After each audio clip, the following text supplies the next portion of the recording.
आपको भी और हमारी पूरी देशवासियों को 80 साल की स्वतंत्रोत्सव की हार्दिक बधाई हो। आजकल बहुत चर्चे में है जेनजी किड्स, तो वो लोग देश के बारे में क्या सोचते हैं, देश की प्रगति के बारे में क्या सोचते हैं, उनका जिम्मेदारी क्या है देश के प्रति, इन सब विचारों पे बात करने के लिए मेरे साथ जेनजी किड्स है। अभी जो डिफेंस सेक्टर में बहुत एक बलशाली हो रहे हैं हम, प्रधानी मोदी जी की सरकार उसमें बहुत इन्वेस्ट कर रहे हैं। चाहे हम इंडिया पाकिस्तान बॉर्डर में देखें और चाहे इंडो चाइना बॉर्डर में देखें, आज हमारी सेनाएं बहुत ही बेहतर कर रही हैं। आज हमसे 1 इंच की ज़मीन भी कोई छीनने की हैसियत नहीं रखता है।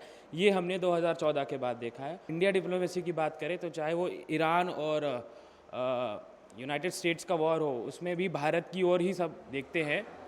और तो और चाहे यूक्रेन रशिया युद्ध हो, उसमें भी माननीय प्रधानमंत्री जी की ओर देखते हैं। और एक भारत एक वसुदेव कुटुंबकम की भावना लेके आगे बढ़ रहा है। जो ज़ीरो सहिष्णुता है, शून्य सहिष्णुता है, चाहे वो पुलवामा के बाद एयर स्ट्राइक हो या सर्जिकल स्ट्राइक हो, उसके साथ साथ जो पहलगाम में हुआ उसके लिए प्रतिकार ने हमने लिया ऑपरेशन सिंदूर के तहत। हर एक युवा पीढ़ी समझती है कि आज हमारे इंडियन आर्म फोर्सेस कैसे अलग अलग देशों से लड़ रहे हैं, या हमारी जो नेबरिंग कंट्रीज़ है वो जब भी हमारे ऊपर आक्रमण करती है तो हम उसको रिस्पॉन्ड कैसे कर रहे हैं। पॉजिटिव रिस्पॉन्स हो रहा है, यूथ समझ रहा है, आज का जो जेंजी जनरेशन है वो पूरा समझ रहा है कि what is happening across the globe.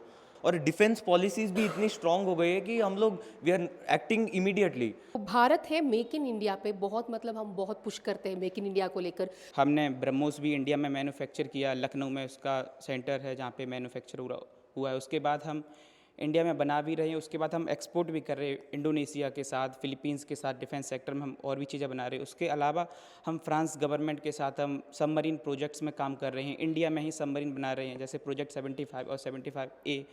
वो सबमरीन आगे चल के भी हमारे ही देश में बन रही हैं। उसके अलावा जो नेवल शिपयार्ड था वो भी नेवल शिपयार्ड है, जो कि हम वो भी इंडिया में ही मैन्युफैक्चर कर रहे हैं। तो जो सेकंड एयरक्राफ्ट कैरियर है वो भी हम मेक इन इंडिया ही कर रहे हैं। वंदे। तो ये था हमारी जेनजी किड्स के साथ संवाद।